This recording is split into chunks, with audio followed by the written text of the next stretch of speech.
최근 인도에서 장기화되었던 삼성 파업이 마침내 종식되었습니다.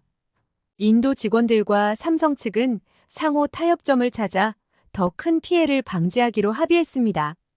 이 전 과정을 지켜본 한미국인 남성이 있었는데 그는 상황을 이해하지 못하겠다는 듯 혼란스러운 표정을 지었습니다. 과연 그에게는 어떤 사연이 있는 걸까요? 오늘의 사연 시작합니다. 안녕하세요. 저는 구글 해외본부 프로젝트 매니저로 일하고 있는 미첼 스콧이라고 합니다. 최근에 글로벌 기업들이 중국을 떠나 인도에 공장을 짓고 있습니다. 중국이 옛날에 비해 인건비도 상승하고 이로 인한 생산비 상승 및 규제들이 기업들을 빠져나가게 했죠. 구글도 이러한 흐름에 동참하기로 결정했습니다.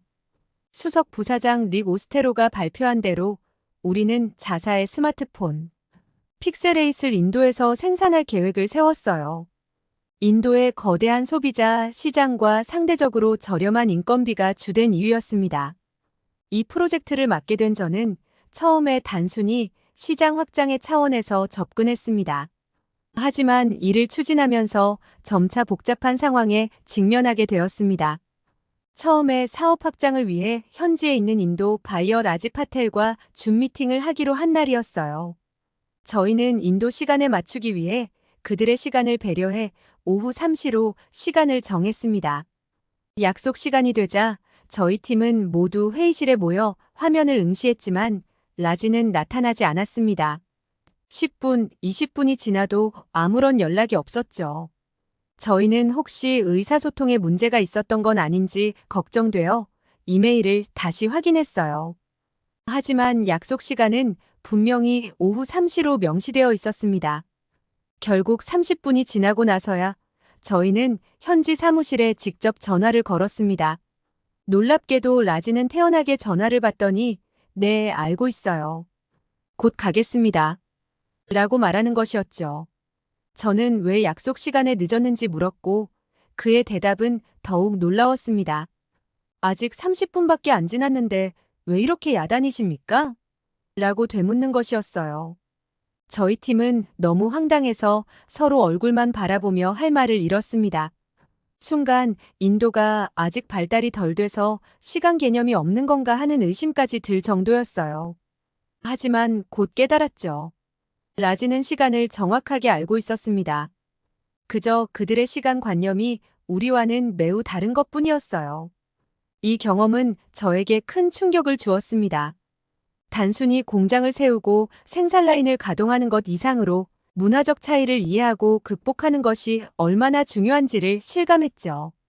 특히 시간 개념의 차이는 생산성과 직결되는 문제였습니다. 만약 이런 상황이 실제 생산 현장에서 벌어진다면 어떤 일이 일어날지 상상도 되지 않았어요. 더 나아가 이는 단순히 개인의 문제가 아니라 사회 전반의 문화적 차이라는 점을 인식하게 되었습니다. 인도에서는 이런 시간 개념이 일반적일 수 있다는 것이죠.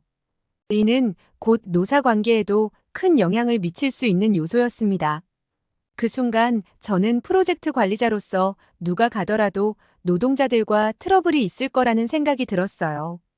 시간 관념의 차이는 단순한 불편함을 넘어 심각한 생산성 저하와 갈등의 원인이 될 수 있었습니다. 이러한 우려가 현실화될 수 있다는 것을 보여주는 사건이 곧 일어났습니다. 특히 인도에서 발생한 삼성전자의 대규모 파업 소식은 저에게 큰 충격을 주었어요. 삼성전자는 이미 오랫동안 인도에서 사업을 해왔음에도 불구하고 이런 대규모 파업을 겪게 된 것입니다. 저는 이해가 가질 않았어요. 사실 삼성이 인도 사람들에게 주는 급여와 복리후생이 나쁘지 않다고 이미 알고 있었기 때문이었죠. 왜냐하면 저희도 인도 시장에서 최대한 생산비를 줄이려면 주변 기업들과의 임금 수준을 맞춰야 하는데 그 부분에 대한 시장 조사는 이미 끝난 상태였거든요. 구글의 인도 진출을 준비하면서 우리는 철저한 시장 조사를 실시했습니다. 현지 임금 수준, 복리후생 제도, 노동 환경 등 다양한 측면을 분석했어요. 그 과정에서 삼성을 포함한 주요 기업들의 근로 조건을 상세히 파악했죠. 놀랍게도 삼성은 현지 기업들에 비해 상당히 경쟁력 있는 조건을 제시하고 있었습니다. 예를 들어 삼성은 법정 최저임금을 훨씬 상회하는 급여를 지급하고 있었어요. 또한 의료보험, 교육지원, 주거보조금 등 다양한 복리후생 제도를 운영하고 있었죠. 심지어 일부 혜택은 현지 기업들보다 더 나은 수준이었습니다. 이런 상황에서 대규모 파업이 발생했다는 소식은 저희 팀에게 큰 충격이었어요. 단순히 임금이나 복리후생의 문제가 아니라면 도대체 무엇이 문제일까? 이 의문은 저희를 더 깊은 고민으로 이끌었습니다. 그래서 이 부분이 분명 우리에게도 닥칠 수 있는 사안이고, 삼성이 어떻게 대응하느냐에 따라 다른 기업들의 방향도 달라질 수 있기 때문에 굉장히 중요한 문제였죠. 저는 이 상황이 단순히 삼성만의 문제가 아니라 인도에 진출한 또는 진출을 계획 중인 모든 글로벌 기업들에게 영향을 미칠 수 있는 중대한 사안이라고 판단했습니다. 삼성의 대응 방식은 일종의 선례가 될 수 있었어요. 만약 삼성이 노동자들의 요구를 대부분 수용한다면 다른 기업들도 비슷한 수준의 양보를 해야 할 가능성이 컸습니다. 반대로 강경하게 대응한다면 노사관계가 더욱 악화돼요. 인도 전체의 노동 환경에 부정적인 영향을 미칠 수도 있었죠. 이런 이유로 저는 파업 소식을 듣자마자 즉시 행동에 나섰습니다. 현지 상황을 정확히 파악하기 위해 인도로 직접 날아가기로 결정했어요. 이는 단순히 뉴스나 보고서로는 알 수 없는 현장의 분위기와 실제 상황을 직접 알아야 했기 때문이었죠. 인도 챗나이행 비행기를 타면서 제 머릿속은 온통 삼성이 어떻게 이 위기를 타개할지 궁금했어요. 비행기 안에서도 계속해서 뉴스를 확인하며 상황을 주시했죠. 그리고 제가 인도로 가는 도중에 이미 상황이 너무 악화되어 타협이 안 되고 있었고 삼성 측에서도 공장 철수를 고민하고 있다는 소식이 들려왔습니다. 이 소식을 듣자 저는 더욱 불안해졌어요. 하지만 제가 더 이해할 수 없었던 것은 인도 정부의 태도였습니다. 파업이 장기화되고 노동자들의 농성이 연일 뉴스에 보도되는데도 불구하고 정부에서는 아무런 조치를 취하지 않고 있었거든요. 이런 상황이 계속되면 외국 기업들의 투자 의지가 꺾일 수 있다는 걱정이 들었습니다. 그렇게 불안한 마음으로 공항에 도착했고 곧바로 인도 현지 담당자인 라지브와 만나게 되었죠. 저는 라지브에게 이런 장기화된 파업이 구글에게도 영향을 미칠 수 있고 만약 인도 사람들이 이렇게 쉽게 파업을 장기화하는 문화라면 구글의 진출도 재고해봐야 할 것 같다고 말했어요. 그리고 제가 삼성 직원은 아니지만 가만히 있는 인도 정부에 대해서도 화가 난다고 털어놨습니다. 외국 자본을 유치해놓고 정부가 해야 할 일인 마을과 도시의 경제, 수도, 도로 등 모든 기반 시설을 기업이 갖춰주고 지역 경제에 지대한 공헌을 했는데도 저렇게 방관한다는 게 이해가 되지 않았거든요. 제가 이렇게 화를 내는 건 이건 역시 구글이 직면할 수 있는 문제라고 판단했기 때문이었죠. 그래서 정부에 대한 불만을 괜히 라지브에게 언짢다는 식으로 물어보았어요. 그랬더니 그가 뜻밖의 설명을 해주더라고요. 이어 라지브가 하는 말에 저는 너무 충격을 받고 말았어요. 노조와 정치 세력이 결합돼 있다는 것이었죠. 다른 나라도 그런지 모르겠지만 인도는 특히 많은 노동조합들이 정치적 배경을 가지고 있고 특정 정당과 연계되어 있다는 것이었어요. 이로 인해 정부가 노조 갈등에 적극적으로 개입하기가 부담스러울 수 있다는 거였죠. 라지브의 설명을 들으며 저는 인도의 노사관계가 생각했던 것보다 훨씬 복잡하다는 것을 깨달았습니다. 그는 구체적인 예를 들어가며 설명을 이어갔어요. 예를 들어 인도 전국 노동조합 회의는 국민회의당과 밀접한 관계를 맺고 있고 인도 노동조합 센터 CITU는 인도 공산주의과 연관되어 있습니다. 이런 식으로 대부분의 주요 노동조합이 특정 정당과 연계되어 있죠. 이 말을 듣고 저는 왜 정부가 쉽게 개입하지 못하는지 이해가 되기 시작했어요. 만약 정부가 한쪽을 지지하면 다른 쪽의 정치적 반발을 살 수 있고 이는 곧 정치적 위기로 이어질 수 있겠다는 생각이 들었습니다. 라지브는 계속해서 설명했어요. 이런 상황에서 정부가 노조 갈등에 개입하면 그것은 단순한 노사 문제가 아니라 정치적 문제로 비화될 수 있습니다. 예를 들어 여당이 특정 노조에 유리한 결정을 내리면 야당과 연계된 다른 노조들의 강한 반발을 살 수 있죠. 이는 곧 정치적 갈등으로 이어질 수 있습니다. 저는 이 말을 듣고 인도의 노사 갈등이 단순히 기업과 노동자 사이의 문제가 아니라 정치적인 역학 관계까지 얽혀 있는 복잡한 문제라는 것을 깨달았어요. 이는 구글이 인도에 진출할 때 고려해야 할 매우 중요한 요소라고 생각했습니다. 그렇다면 기업들은 이런 상황에서 어떻게 대처하나요? 저는 궁금해서 물었어요. 라지브는 깊은 숨을 내쉬며 대답했습니다. 대부분의 외국 기업들은 이런 복잡한 상황을 피하기 위해 노조 설립을 꺼리는 경향이 있어요. 하지만 그것도 완벽한 해결책은 아닙니다.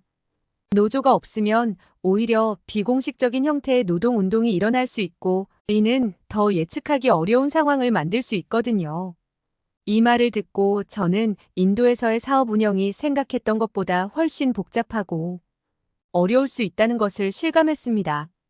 단순히 좋은 임금과 복지를 제공하는 것만으로는 부족할 수 있다는 거죠. 라지브의 말을 들으면서 실제 파업 현장으로 가고 있었어요. 차창 밖으로 보이는 풍경은 제가 상상했던 인도의 모습 그대로였습니다. 길가에는 못 사는 사람들이 너무 많았고 길거리는 지저분했으며 차들이 지나가는 길에는 흙먼지가 자욱했죠. 이런 광경을 보며 저는 인도의 경제적 불평등에 대해 생각하게 되었어요. 그렇게 한참을 달리다 보니 갑자기 풍경이 바뀌기 시작했습니다. 어느 마을에 들어서자 도로가 잘 정비되어 있고 제법 깔끔한 도시의 모습이 눈에 들어왔어요. 지나가는 사람들의 모습도 확연히 달랐습니다. 공항에서 오면서 봐왔던 사람들과는 차원이 다르게 깔끔하고 멀끔했어요. 길거리를 뛰어다니는 아이들의 모습에서도 굶주림의 흔적은 전혀 찾아볼 수 없었죠. 이런 극명한 차이에 놀라 저는 라지브에게 물었어요. 여기도 빈부격차가 심한 동네 같은데요? 라지브의 대답은 뜻밖이었습니다. 아, 이 지역은 원래 다 저런 빈민촌이 많았어요. 하지만 삼성 공장이 들어오고 나서 부촌으로 바뀌었죠. 그의 말을 듣고 보니 이 동네에 들어선 순간부터 느꼈던 사람들의 차림새와 얼굴에 묻어나는 여유로움이 이해가 되었어요. 삼성이 이 지역 경제에 얼마나 큰 영향을 미쳤는지 실감할 수 있었습니다. 파업 현장에 가기 전 점심을 먹기 위해 차에서 내렸습니다. 점심시간이라 사람이 많을 거라고 예상했는데 의외로 식당은 한산했어요. 이상하다고 생각되어 식당 주인에게 물어보았죠. 그러자 식당 주인은 갑자기 화를 내며 말하기 시작했어요. 다 저 삼성 직원 노조 때문이에요. 주인의 목소리에는 분노와 좌절감이 가득했습니다. 정말 뻔뻔한 사람들이에요. 자기 생각만 하고 우리 같은 주변 상인들은 안중에도 없어요. 장사가 안 돼서 우리는 힘든데 저들은 파업을 하면서도 구내식당 밥은 꼬박꼬박 먹고 있다니까요. 저는 주인의 말에 놀라 되물었어요. 파업 중에도 구내식당 밥을 먹는다고요? 이 질문에 주인은 더욱 격앙된 목소리로 대답하기 시작했습니다. 네, 그렇습니다. 저들은 파업 중에도 회사 구내식당에서 밥을 먹고 있어요. 우리 같은 동네 상인들은 그들 덕분에 장사를 했는데 이제는 손님이 뚝 끊겼죠. 하지만 그들은 자기들의 권리만 외치면서 우리의 어려움은 전혀 고려하지 않아요. 저는 이 말을 듣고 더욱 혼란스러워졌습니다. 파업 중인 노동자들이 회사 시설을 이용한다는 것이 이해가 되지 않았거든요. 식당 주인의 말을 더 들어보고 싶어 추가로 물어봤습니다. 그럼 파업 중인 노동자들은 어떤 식으로 생활하고 있나요? 주인은 쓴웃음을 지으며 대답했어요. 아, 그들요? 낮에는 공장 앞에서 시위하고 밥 먹을 시간이 되면 구내식당으로 갔다가 퇴근 시간이 되면 집으로 돌아가죠. 마치 일반적인 근무를 하는 것처럼요. 다만 일은 안 하고 시위만 할 뿐이죠. 이 말을 듣고 저는 더욱 당황스러웠습니다. 이런 식의 파업은 제가 알고 있던 것과는 너무나 달랐거든요. 보통 파업이라고 하면 회사 시설 이용을 중단하고 완전히 업무를 거부하는 것으로 알고 있었는데 이곳의 상황은 전혀 달랐습니다. 식당 주인은 계속해서 말을 이어갔어요. 그들은 월급도 그대로 받고 있어요. 파업 중이라고 해서 임금이 삭감되지도 않아요. 그저 자신들의 요구사항이 받아들여질 때까지 이런 식으로 파업을 하는 거죠. 우리 같은 영세상인들은 그들 때문에 당장 생계가 어려워지고 있는데 말이에요. 저는 이 상황이 너무나 복잡하고 이해하기 어렵다고 느꼈습니다. 한편으로는 노동자들의 권리 주장도 이해가 되지만 다른 한편으로는 이런 방식의 파업이 과연 정당한 것인지 의문이 들었어요. 그리고 이런 상황이 지역 경제에 미치는 영향도 무시할 수 없어 보였습니다. 식당 주인의 말은 계속 이어졌습니다. 그의 목소리에는 불안과 절망이 묻어났어요. 삼성이 공장을 철수한다는 소문이 돌고 있어요. 정말 불안해서 못 살겠어요. 그는 한숨을 깊게 내쉬며 말을 이었죠.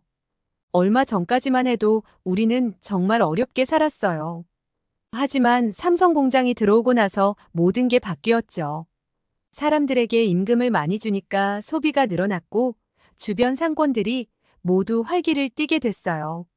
삼성은 이 지역 경제에 엄청난 영향을 미쳤다고요.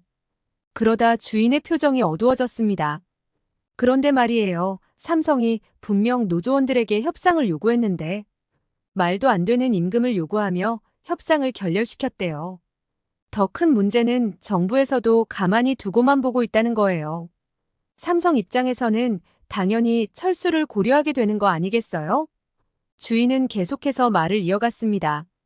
이 동네는 삼성이 없으면 완전히 망한다는 걸 다들 알면서도 저들은 자기들만 임금 많이 받자고 저러고 있어요. 정말 이해할 수가 없어요. 점심을 마치고 삼성 파업 현장으로 향했습니다. 그런데 도착하자마자 저는 믿을 수 없는 광경을 목격하고 말았어요. 파업을 하고 있던 사람들이 강제로 어디론가 끌려가고 있었던 거예요. 순간 이게 무슨 상황인지 정신이 아득해졌고 즉시 담당 인도 직원에게 상황을 파악해 달라고 요청했습니다. 라지브가 상황을 알아보고 돌아와 설명해 주었어요. 인도 정부에서 드디어 움직였습니다. 파업한 노동자들을 강제 해산시키라는 지시를 내렸다고 해요. 저는 이 말을 듣고 더욱 혼란스러워졌습니다. 지금까지 가만히 있던 정부가 갑자기 이렇게 강경하게 대응하는 이유가 궁금했어요. 라지브에게 더 자세한 설명을 요청했습니다. 라지브는 조심스럽게 말을 이어갔어요. 아마도 정부가 삼성의 철수 가능성을 심각하게 받아들인 것 같아요. 이 지역 경제에 미치는 영향을 고려했을 때 더 이상 상황을 방치할 수 없다고 판단한 것 같습니다. 이 상황을 지켜보며 저는 인도의 노사관계와 정부의 역할이 생각보다 훨씬 복잡하다는 것을 실감했어요. 그리고 솔직히 말해서 그들의 요구가 정확히 무엇인지 정말 궁금해졌죠. 단순한 호기심을 넘어서 이 요구사항들이 구글의 인도 진출 계획에도 큰 영향을 미칠 수 있다고 생각했거든요. 용기를 내어 삼성 직원들에게 다가가 물어봤어요. 여러분의 구체적인 요구사항이 무엇인가요? 그들의 대답을 듣고 저는 정말 깜짝 놀라고 말았습니다. 놀라움을 넘어 당혹감마저 들었죠. 첫 번째 요구사항은 임금 인상이었어요. 하지만 단순한 임금 인상이 아니었죠. 그들은 한국 삼성 직원들의 월급과 비교하며 자신들의 월급이 너무 작다고 주장했어요. 저는 순간 귀를 의심했습니다. 생활 수준과 물가가 전혀 다른 두 나라의 임금을 단순 비교한다는 게 말이 되나요? 두 번째 요구사항을 들었을 때는 정말 어이가 없었어요. 주 6일 근무제를 한국과 똑같이 주 5일제로 바꿔달라는 거였죠. 삼성은 분명 인도의 노동법에 맞춰 운영하고 있었는데 그들은 마치 한국의 노동 환경을 그대로 옮겨오라는 듯한 요구를 하고 있었어요. 저는 속으로 깊은 한숨을 내쉬었습니다. 그런데 마지막 요구사항을 듣고는 정말 할 말을 잃었어요. 자신이 삼성에 다니면 자식도 삼성에 입사할 수 있게 해달라는 세습 고용 요구였거든요. 순간 제 머릿속이 하얘졌습니다. 이건 정말 말도 안 되는 요구였어요. 이 모든 요구사항을 들으면서 저는 깊은 좌절감을 느꼈습니다.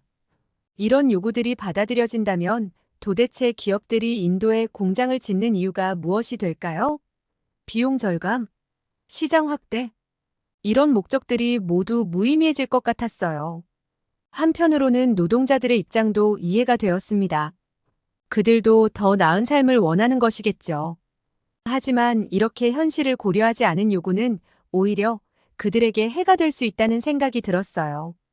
이 상황을 지켜보며 저는 깊은 고민에 빠졌습니다. 구글이 인도에 진출한다면 이런 문제들을 어떻게 해결해 나가야 할까요? 노동자들의 기대와 회사의 현실적인 운영 사이에서 어떻게 균형을 잡아야 할까요?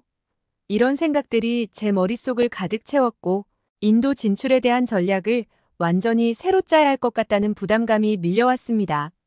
저는 솔직히 모든 직원들이 이런 극단적인 요구를 지지하며 파업에 동참했을지 의문이 들었어요. 그래서 바이어에게 물어봤죠. 그의 대답은 제 예상을 뒤엎었어요. 파업에 실제로 동참한 사람들은 전체의 20%에 불과하다는 거였습니다. 이 숫자를 듣고 저는 안도감과 동시에 복잡한 감정이 들었어요. 상황이 더욱 심각해지자 모디 총리까지 나섰고 삼성의 철수 가능성이 제기되면서 분위기가 급변했다고 해요.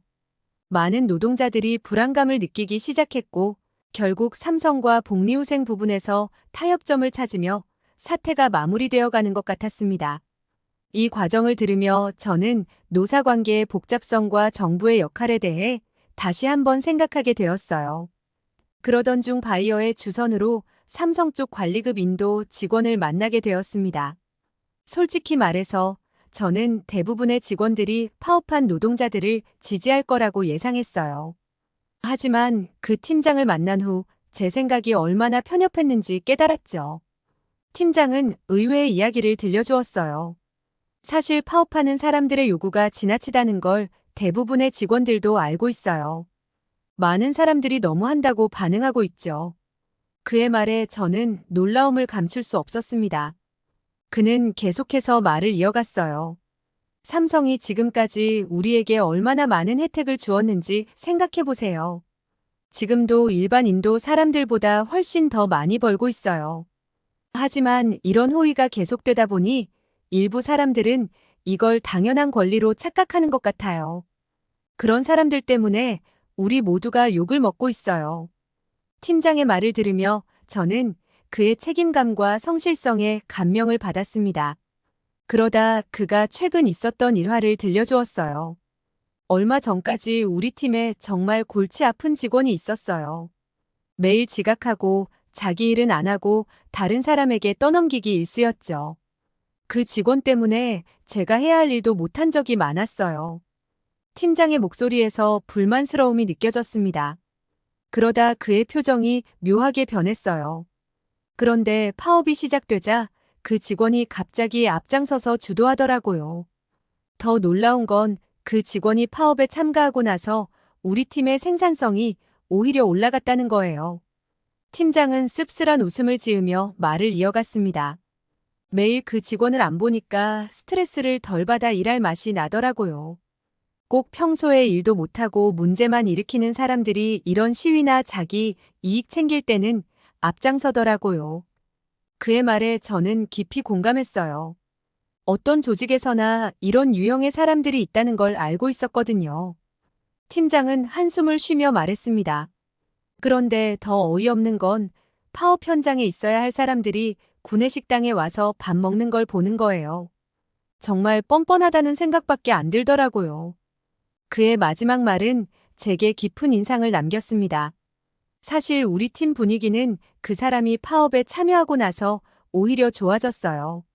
솔직히 그 사람만큼은 다시 안 들어왔으면 좋겠어요.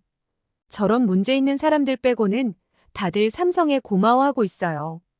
불만이 있으면 그냥 나가고 차라리 열정 있는 다른 인도 사람들을 더 뽑는 게 나을 것 같아요. 다른 직장에 비해 월급도 2배나 더 주고 복리후생도 좋은데 여기 들어오고 싶어 하는 사람들이 줄을 서고 있거든요. 며칠 후 삼성이 장기화된 파업을 했던 노동자들에게 다시 기회를 주고 타협점을 마련했다는 소식을 들었어요. 이 뉴스를 접하고 저는 솔직히 놀랐어요. 삼성이 이런 복잡한 상황에서도 타협점을 도출해낸 것은 정말 대단하다는 생각이 들었죠. 이 사건을 지켜보면서 저는 구글의 인도 진출에 대해 더욱 고려해야 할 것들이 많다고 느꼈어요. 만약 구글에서도 이런 상황이 발생한다면 우리는 어떻게 대응해야 할까요? 노사 문제를 어떻게 해결해야 할지 미리 대비를 해야 할 것 같다는 생각이 강하게 들었습니다. 특히 인상 깊었던 점은 삼성이 보여준 유연성과 인내심이었어요. 그들은 강경한 태도로 일관하지 않고 노동자들의 요구를 경청하고 타협점을 찾아내려 노력했습니다. 이는 구글이 배워야 할 중요한 교훈이라고 생각했어요. 동시에 이번 사건은 해외 진출의 리스크에 대해서도 깊이 생각하게 만들었습니다. 이렇게 장기화된 파업은 기업에 엄청난 충격과 피해를 줄 수 있어요. 생산 중단으로 인한 직접적인 손실뿐만 아니라 기업 이미지, 실추, 고객 신뢰 하락 등 간접적인 손실도 무시할 수 없죠. 그래서 저는 구글의 인도 진출 전략을 수립할 때 최악의 상황까지 대비한 계획을 세워야 한다고 생각했어요.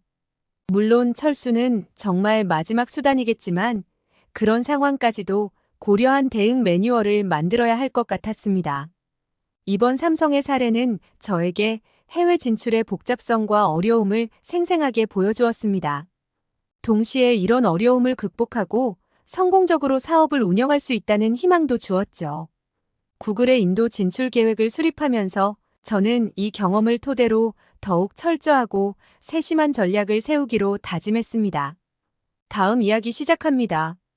여기 미국의 한 유명 대학교의 강의실안 학생들이 어떤 학생을 보며 수군대고 있습니다. 하지만 그녀는 아랑곳하지 않고 위풍당당하게 그들 앞에 다가가는데요. 순간 강의실 안은 무슨 일이 터질지 모르는 긴장감으로 가득 차 있습니다. 과연 이들에게는 어떤 사연이 있는 걸까요? 오늘의 이야기 시작합니다. 안녕하세요. 저는 미국 버지니아 대학교에 다니고 있는 린이라고 합니다. 버지니아는 미국 동부에 위치한 아름다운 주로 풍부한 역사와 자연이 어우러진 곳이에요. 수도 워싱턴 DC와 가까워 정치적으로도 중요한 위치에 있죠. 이곳에서 자란 저는 어릴 때부터 한국계 혈통에 대해 특별한 생각이 없었습니다. 그저 평범한 미국 소녀로 자랐죠. 하지만 얼마 전 학교에서 겪은 일로 인해 제 뿌리에 대해 깊이 생각하게 되었어요. 제 부모님의 만남은 그야말로 운명 같았습니다. 아버지는 주한미군으로 한국에 파견되셨는데 이게 우리 가족의 인연의 시작이 되었죠. 많은 사람들이 주한미군에 대해 오해하고 있지만 사실 이건 굉장히 경쟁이 치열한 자리랍니다. 한국은 준 전시지역이라 위험수당이 붙어 월급이 유럽 주둔 미군들보다 훨씬 높아요. 그래서 우수한 인재들이 지원하는 곳이죠. 아버지는 처음 한국에 가실 때 그저 다른 나라에서 일하는 정도로 생각하셨대요. 그런데 막상 가보니 한국의 군대 문화에 놀라셨다고 해요. 미국에선 한국 군대 하면 술 마시고 사고 치는 이미지였는데 실제로는 정말 철저하고 빈틈없이 운영되고 있더라고요. 아버지는 그런 한국의 모습에 감명받으셨답니다. 어느 날 아버지는 동료들과 이태원의 한 호프집에 가셨어요. 그곳에서 일하시던 어머니를 보고 한눈에 반하셨대요. 얼마나 예쁘고 사랑스러우셨는지 지금도 아버지가 어머니를 바라보는 눈빛에서 첫 만남 때의 설렘이 그대로 느껴진답니다. 처음엔 어머니가 아버지의 구애를 거절하셨대요. 하지만 아버지의 진심 어린 마음에 결국 마음을 열게 되셨고 두 분은 사랑에 빠지셨죠. 그렇게 어머니는 아무런 연고도 없는 미국 땅으로 아버지를 따라오시게 되었어요. 두 분은 미국에 정착하신 후 저를 낳으셨고 정말 행복한 가정을 이루셨습니다. 어릴 적 저는 우리 가족이 남부럽지 않은 생활을 하고 있다고 생각했어요. 하지만 성장하면서 점차 제 안에 흐르는 한국의 피에 대해 궁금증이 생기기 시작했죠. 어린 시절 저는 두 세계 사이에서 자랐습니다. 미국에서 태어나고 자랐지만 집안에서는 한국 문화가 살아 숨쉬었죠. 크리스마스, 추수감사절, 어머니의 날 등 미국의 휴일은 아버지 쪽 가족들과 함께 보냈습니다. 하지만 어머니 쪽 가족, 특히 외할머니와 외할아버지는 자주 뵙지 못했어요. 어렸을 땐 이런 상황이 특별하다고 생각하지 않았습니다. 하지만 자라면서 깨달았죠. 어머니의 고향인 한국이 너무 멀리 있어 자주 만나기 어렵다는 것을요. 외할머니, 할아버지는 1년에 한 번 정도 우리 집에 오셨고 오시지 못하는 해도 있었어요. 외할머니가 오실 때마다 한국 음식을 잔뜩 가져오셨어요. 김치, 순대, 김, 라면, 간장게장 등 처음 보는 음식들이었죠. 신기해서 맛보았는데 그 맛이 어찌나 좋던지 할머니가 돌아가신 후에는 그 음식이 그리워 어머니께 또 먹고 싶다고 조르곤 했습니다. 한국 음식의 맛은 제게 할머니의 사랑과 그리움을 의미했죠. 8살이 되던 해 드디어 한국을 처음 방문하게 되었습니다. 어머니가 결혼하신 지 10년 만의 일이었죠. 인천공항에 도착하자마자 어머니는 할머니, 할아버지를 보고 눈물을 흘리셨어요. 그 모습을 보며 저도 가슴이 뭉클해졌습니다. 한국에 도착해 할머니, 할아버지 집에 갔을 때 저는 깜짝 놀랐어요. 미국의 집과는 전혀 다른 모습이었거든요. 한국의 집은 최첨단 시설로 가득했습니다. 미국과는 다른 구조, 특히 온돌 문화는 정말 신기했어요. 보일러 시스템도 훨씬 효율적이고 편리해 보였죠. 미국에서는 친구들 집안에서 신발을 신었는데 우리 집은 어머니 때문에 맨발로 다녔어요. 친구들이 처음에는 놀라워했죠. 그런데 이제는 제가 할머니 집에서 그런 문화를 직접 경험하게 된 거예요. 여러 가지가 최첨단이라 좋았지만 집 안에서 뛰면 안 된다는 점은 어린 저에게 힘들었습니다. 그래도 할머니, 할아버지 집에 최첨단 시설들이 너무 좋았어요. 한국 방문 중 어머니와 함께 뮤지컬을 보러 갔는데 그 경험이 저를 완전히 사로잡았습니다. 너무 재미있어서 계속 반복해서 관람했어요. 실제 공연장에도 가서 직접 관람했죠. 그리고 놀랍게도 한 달 후 제 한국어 실력이 눈에 띄게 향상되었습니다. 미국으로 돌아온 후에도 한국 콘텐츠를 보면서 한국어 공부를 열심히 했어요. 어머니는 제가 한국어를 배우려고 노력하는 모습을 보며 정말 뿌듯해하셨죠. 그 후로 매년 어머니와 함께 한국을 방문하게 되었고 한 번 갈 때마다 한두 달씩 머물렀습니다. 덕분에 제 한국어 실력은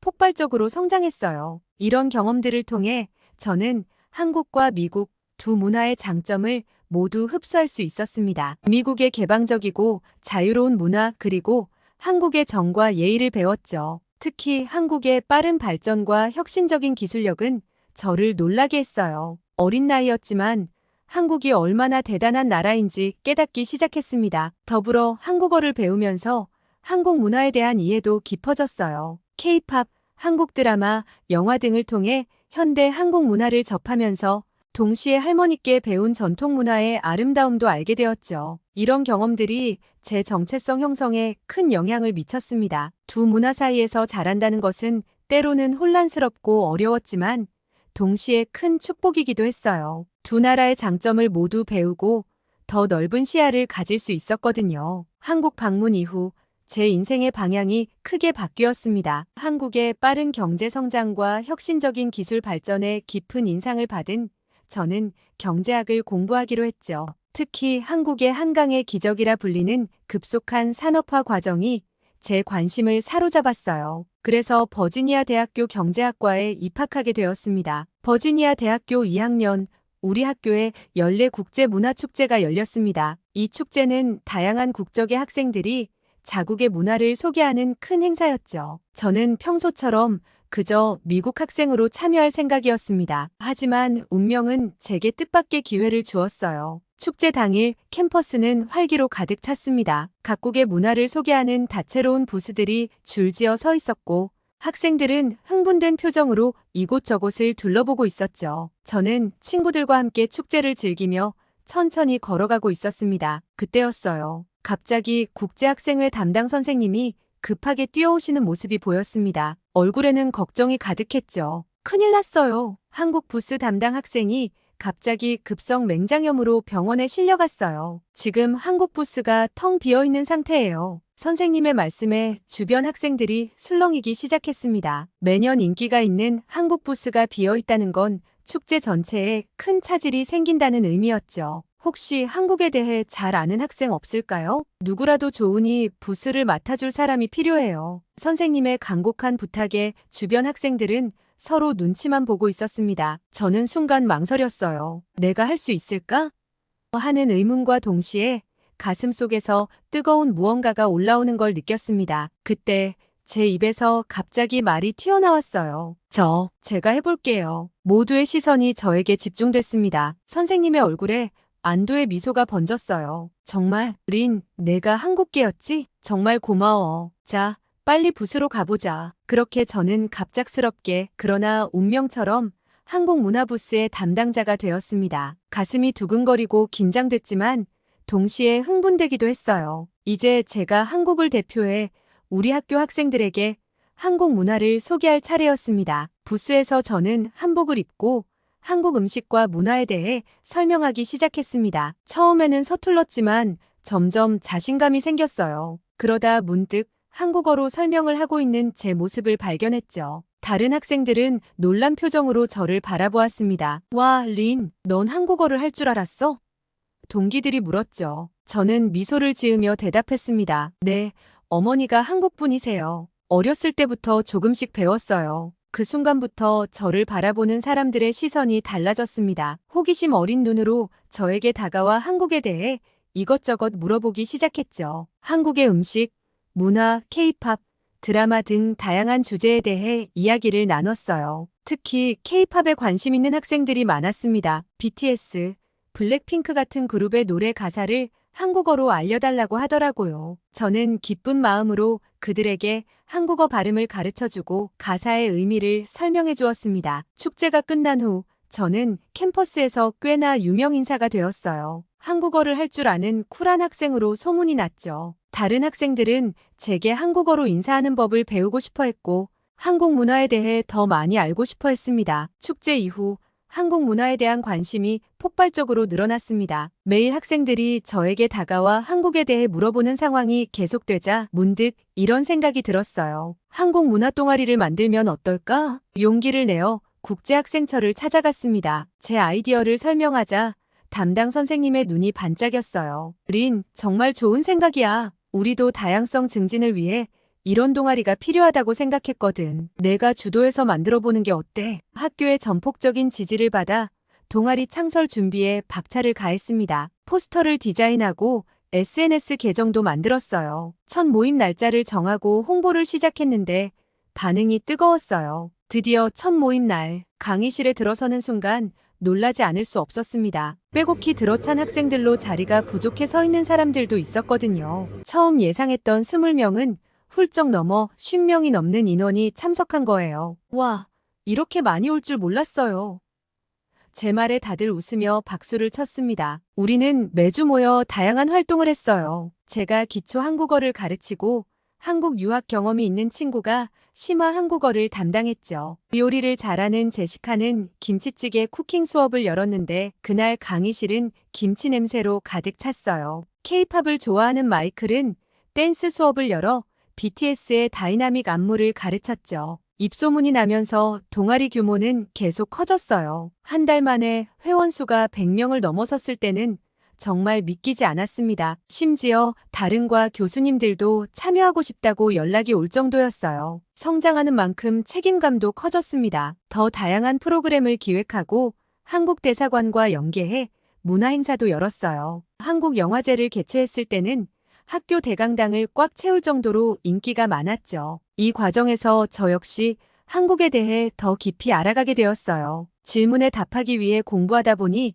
한국 역사와 문화에 대한 이해가 깊어졌고 그만큼 뿌리에 대한 자부심도 커졌습니다. 동아리 활동은 제 대학 생활의 중심이 되었어요. 때로는 학업과 병행하기 힘들 때도 있었지만 동아리 활동이 너무 즐거워 힘든 줄도 몰랐죠. 한국 문화 동아리가 성공적으로 자리 잡은 지 몇 달 후 우리 대학에서 아시아 현대사 특강 시리즈가 열렸습니다. 각국의 전문가들이 초청되어 일주일 동안 강연을 하는 큰 행사였죠. 우리 동아리는 한국 역사 전문가의 강연을 돕는 자원봉사를 하기로 했어요. 행사 셋째 날 일본의 현대사를 다루는 강연이 있었습니다. 강연자인 다나카 교수는 처음에는 객관적인 태도로 강의를 시작했지만 갑자기 화제를 돌려 한일 관계에 대해 왜곡된 시각을 드러내기 시작했어요. 사실 20세기 초 일본의 한국 통치는 한국의 근대화에 큰 도움이 되었습니다. 또한 위안부 문제는 과장되었고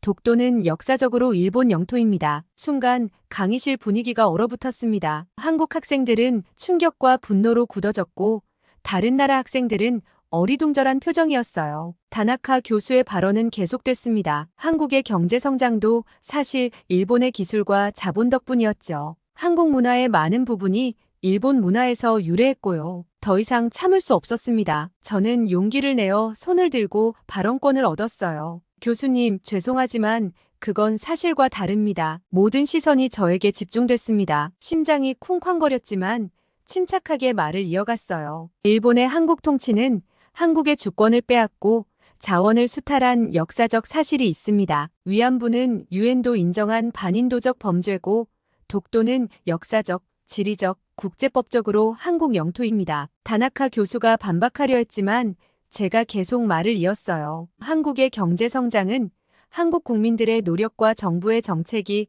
주된 요인이었습니다. 물론 일본의 기술이 일부 영향을 미쳤겠지만 그것이 전부라고 하는 것은 큰 오류입니다. 또한 한국 문화는 수천 년의 고유한 역사를 가지고 있습니다. 제 설명이 끝나자 강의실에서 작은 박수 소리가 터져 나왔습니다. 다나카 교수는 당황한 듯 말을 더듬었어요. 이때 우리 학교 역사학과 김 교수님이 자리에서 일어나셨습니다. 이날 이후 역사 인식의 중요성과 국제관계에서의 상호 이해에 대한 특별 세미나가 열렸어요. 저는 그 세미나에서 한국 현대사와 한일 관계에 대해 발표할 기회를 얻었습니다. 많은 학생들과 교수님들이 저에게 감사 인사를 전했어요. 린 내가 아니었으면 우리는 잘못된 정보를 그대로 받아들일 뻔했어. 고마워. 이 경험을 통해 저는 역사적 진실을 수호하는 것의 중요성을 깊이 깨달았습니다. 동시에 국제관계에서 상호 이해와 존중의 필요성도 느꼈죠. 이후 우리 동아리는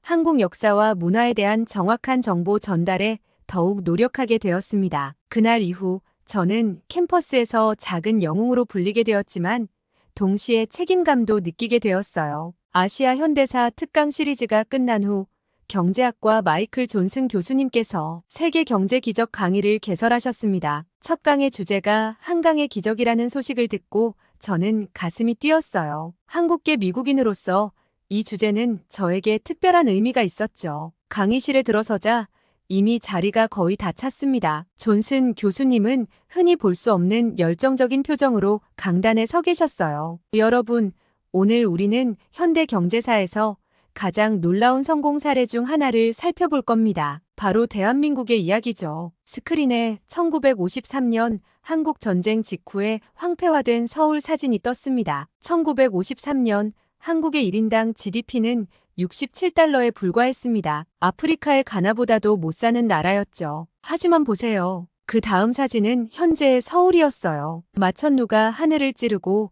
한강을 따라 펼쳐진 아름다운 도시 경관이 눈부셨습니다. 2023년 현재 한국의 1인당 GDP는 3만 달러를 훌쩍 넘었습니다. 70년 만에 500배 가까이 성장한 거죠. 이것이 바로 한강의 기적입니다. 교수님은 한국 경제 성장의 주요 요인들을 하나씩 설명해 나가셨어요. 정부 주도의 경제개발 계획, 수출 중심 정책, 교육에 대한 투자, 그리고 국민들의 근면성실한 정신 등이었죠. 특히 주목할 점은 한국이 자원이 부족한 나라라는 겁니다. 그래서 선택한 것이 인적 자원에 대한 투자였죠. 교육열이 대단했고 이는 고급 인력 양성으로 이어졌습니다. 그러다 교수님이 갑자기 저를 지목하셨어요. 린, 당신의 부모님 세대는 이 놀라운 성장을 직접 경험하셨을 텐데 혹시 들은 이야기 있나요? 순간 긴장됐지만 용기를 내어 대답했습니다. 네, 어머니께서 자주 말씀하셨어요. 어릴 적에는 끼니를 걱정해야 했는데 제가 태어날 무렵엔 이미 풍족한 생활을 하고 있었다고요. 한 세대 만에 일어난 변화라 더 실감이 났다고 하셨죠. 교수님은 만족스러운 표정으로 고개를 끄덕이셨습니다. 정말 귀중한 증언이네요. 이처럼 한국의 경제 성장은 숫자로만 볼 수 없는 사람들의 삶을 완전히 바꾼 변화였습니다. 그러나 교수님은 이어서 경제 성장의 그림자도 설명하셨어요. 하지만 이런 급속 성장의 대가도 있었습니다. 노동자들의 열악한 근로 환경, 재벌 중심의 경제 구조, 그리고 심화된 경제적 불평등 등이죠. 강의를 들으며 저는 한국의 경제 성장이 얼마나 대단한 것이었는지 다시 한번 깨달았습니다. 할머니, 할아버지 세대의 희생과 노력이 있었기에 지금의 제가 있다는 생각에 가슴이 뭉클해졌어요. 강의가 끝난 후 많은 학생들이 저에게 다가와 추가적인 이야기를 들려달라고 했습니다. 저는 부모님께 들은 이야기들, 한국 방문 때 보고 느낀 점들을 나누었어요. 그날 밤 저는 할머니께 전화를 드렸습니다. 할머니, 오늘 대학에서 한국의 경제 성장에 대해 배웠어요. 할머니 세대가 있었기에 지금의 한국이 있다는 걸 새삼 깨달았어요. 정말 감사해요. 할머니의 목소리에서 자부심과 감동이 느껴졌습니다. 그래, 우리가 고생 많이 했지. 하지만 너희들이 잘 사는 걸 보면 그 모든 게 값진 거야. 한국계 미국인으로서의 정체성에 더 큰 자부심을 갖게 되었고, 동시에 앞으로 한국과 미국 사이에서 어떤 역할을 할 수 있을지 깊이 고민하게 되었어요. 존슨 교수님의 한강의 기적 강해 이후 저는 한국에 대해 더 깊이 알고 싶어졌습니다. 특히 한미 관계에 대해 궁금증이 커졌죠. 아버지가 주한미군으로 복무하셨던 것을 생각하면 이는 제 뿌리와도 직결된 문제였으니까요. 그러던 중 국제관계학과에서 변화하는 동아시아 안보구도라는 특강 소식을 들었습니다. 주저없이 참여를 결정했죠. 특강은 한국국방대학교에서 오신 김태훈 교수님께서 진행하셨습니다. 김 교수님은 한미동맹의 역사부터 설명을 시작하셨어요. 한국전쟁 이후 주한미군은 한국의 안보에 결정적인 역할을 했습니다. 북한의 위협 앞에서 한국을 지키는 방패였죠. 그 말을 들으니 아버지가 떠올랐습니다. 아버지께서 한국에서 복무하셨던 이유, 그리고 그 시절 한국의 상황이 그려졌어요. 그러나 김 교수님의 다음 말씀에 저는 놀라지 않을 수 없었습니다. 하지만 지금 상황은 많이 달라졌습니다. 한국은 이제 세계 6위의 군사력을 보유한 강국이 되었어요. GDP 대비 국방비 지출도 세계 최상위권이죠. 스크린에는 한국의 최신 군사 장비들이 나타났습니다. K-전차, KF-21 전투기, 세종대왕급 구축함 등 첨단 무기들이었어요. 특히 주목할 만한 것은 한국의 방위산업 능력입니다. 이제는 단순히 무기를 수입하는 것이 아니라 수출까지 하고 있죠. 폴란드, 호주 등 많은 나라들이 한국의 무기를 구매하고 있습니다. 저는 깜짝 놀랐습니다. 아버지 이야기 속 한국은 미군의 보호가 절대적인 나라였는데 지금은 완전히 다른 모습이니까요. 이런 상황에서 주한미군의 역할도 변화하고 있습니다. 이제는 한국을 일방적으로 보호하는 관계가 아니라 동북아 안보를 위한 전략적 파트너십으로 발전하고 있어요. 강의가 끝나고 질문 시간이 되자 저는 용기를 내어 손을 들었습니다. 교수님, 그렇다면 앞으로 주한미군의 주둔이 불필요해질 수도 있나요? 김 교수님은 미소를 지으며 대답하셨습니다. 좋은 질문입니다. 하지만 그렇지 않아요. 주한미군의 존재는 여전히 중요합니다. 다만 그 역할이 변화하고 있을 뿐이죠. 이제는 한국과 미국이 대등한 동맹으로서 지역 안보에 기여하는 관계로 발전하고 있습니다. 강의가 끝난 후 저는 많은 생각에 잠겼습니다. 아버지께서 복무하셨던 시절의 한국과 지금의 한국은 너무나 달랐어요. 그동안 한국이 이룬 발전이 새삼 대단하게 느껴졌습니다. 그날 밤 아버지께 전화를 드렸습니다. 아빠, 오늘 한국의 국방력에 대해 배웠어요. 아빠가 계셨을 때와는 많이 다른 것 같아요. 아버지의 목소리에서 자부심이 느껴졌습니다. 그래, 한국은 정말 놀랍도록 발전했어. 내가 있을 때만 해도 상상도 못했던 일이지. 하지만 우리가 한 역할이 그 발전의 토대가 되었다는 점은 변함없어. 아버지의 말씀을 들으며 저는 한미동맹의 역사와 현재, 그리고 미래에 대해 깊이 생각해 봤습니다. 한국계 미국인으로서, 그리고 전 주한미군의 딸로서, 저는 두 나라의 관계 발전에 어떤 식으로든 기여하고 싶다는 결심을 하게 되었어요. 이 경험은 제 진로에 대한 고민으로 이어졌습니다. 어쩌면 국제관계학이나 안보학을 공부해 볼 수도 있겠다는 생각이 들었어요. 한국의 경제 성장과 변화하는 한미 관계에 대해 배우면서 저는 제 전공인 경제학에 대해 새로운 시각을 갖게 되었습니다. 단순히 숫자와 이론을 공부하는 것이 아니라 국가 간의 관계와 문화적 맥락 속에서 경제를 이해해야 한다는 깨달음을 얻었죠. 3학년이 되면서 저는 미래에 대한 고민에 빠졌습니다. 한국계 미국인으로서 제가 할 수 있는 특별한 역할이 있지 않을까 하는 생각이 들었어요. 그러던 중 지도 교수님과의 상담이 전환점이 되었습니다. 린, 너의 배경은 큰 장점이야. 한국과 미국 두 나라의 문화와 경제를 모두 이해하는 사람은 많지 않아. 이를 활용해보는 게 어때? 교수님의 말씀에 큰 깨달음을 얻었습니다. 저는 두 나라 사이에서 느꼈던 문화적, 경제적 차이들을 떠올렸어요. 한국의 빠른 의사결정과 혁신적인 기업 문화, 미국의 다양성을 존중하는 비즈니스 환경. 이 두 가지를 모두 경험한 제가 할 수 있는 일이 분명 있을 거라고 생각했습니다. 그래서 저는 학업에 더욱 열중하면서 한미 경제 협력에 관한 주제로 논문을 쓰기로 결심했어요. 양국 기업들의 상호 이해를 돕고 문화적 차이로 인한 오해 해소 방안을 연구하고 싶었습니다. 논문을 준비하는 과정에서 저는 여러 한국 기업과 미국 기업의 인턴십 프로그램에 참여했습니다. 이 경험을 통해 제가 얼마나 특별한 위치에 있는지 실감하게 되었어요. 한국 기업이 미국 시장을 이해하려 할 때, 또는 미국 기업이 한국 문화를 배우려 할 때, 제가 그 가교 역할을 할 수 있었거든요. 특히 기억에 남는 일은 한국의 스타트업이 미국 투자자들에게 피칭하는 것을 도왔을 때였습니다. 그들의 혁신적인 기술력과 미국 시장의 니즈를 연결시키는 과정에서 제가 두 문화를 모두 이해하고 있다는 것이 큰 도움이 되었죠. 린 덕분에 우리가 미국 투자자들의 마인드를 제대로 이해할 수 있었어요. 문화적 차이 때문에 생길 뻔한 오해들도 피할 수 있었고요. 한국 스타트업 대표님의 말씀을 들었을 때 꿈꾸던 역할을 제대로 하고 있다는 확신이 섰습니다. 물론 어려움도 있었어요. 때로는 두 문화 사이에서 갈등을 겪기도 했고 어느 쪽에도 속하지 못한다는 외로움을 느낄 때도 있었습니다. 하지만 그럴 때마다 저는 제 뿌리를 떠올렸어요. 주한미군이었던 아버지, 한국에서 온 어머니, 그리고 그 사이에서 태어난 저. 제 존재 자체가 한미 관계의 산물이자 상징이란 걸 기억했죠. 이제 졸업을 앞두고 있는 저는 제 정체성에 대해 더 이상 혼란스러워하지 않습니다. 오히려 이 특별한 배경이 제 강점이 되었어요.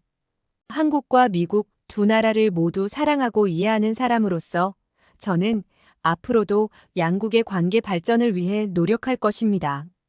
졸업 후에는 한미 경제 협력을 전문으로 하는 국제기구나 연구소에서 일하고 싶어요. 경제적 협력을 넘어 문화적 이해와 교류의 폭을 넓히는 일에도 힘쓰고 싶습니다. 어쩌면 먼 미래에는 한미 관계를 연구하는 학자가 되어 있을지도 모르겠어요. 또는 양국을 오가며 사업을 하는 기업인이 되어 있을 수도 있겠죠. 어떤 길을 가게 되든 제가 한국계 미국인으로서 가진 특별한 시각과 경험을 살려 두 나라의 발전에 기여하고 싶습니다. 한국과 미국 두 나라는 저에게 있어 양날개와 같습니다. 이 두 날개로 더 높이, 더 멀리 날아오르며 세계를 품에 안는 사람이 되고 싶어요. 그것이 제 부모님의 사랑과 희생, 그리고 두 나라가 저에게 준 기회에 보답하는 길이라 믿습니다. 제 긴 이야기 들어주셔서 너무 감사합니다.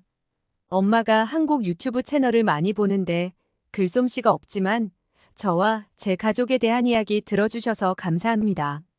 올여름에 한국에 다녀왔으니 내년에도 갈 계획이에요. 부모와 같은 마음으로 저에게 응원의 댓글 남겨주시면 저희 엄마가 보시고 엄청 기뻐하실 것 같아요. 오늘은 주한미군 자녀인 린의 사연을 들어보았는데요. 멀리서 한국인의 피임을 잊지 않고 두 나라의 가교 역할을 하기 위해 노력하는 모습이 너무 대견스럽습니다. 오늘의 사연이 마음에 들었다면 구독과 좋아요 눌러주세요.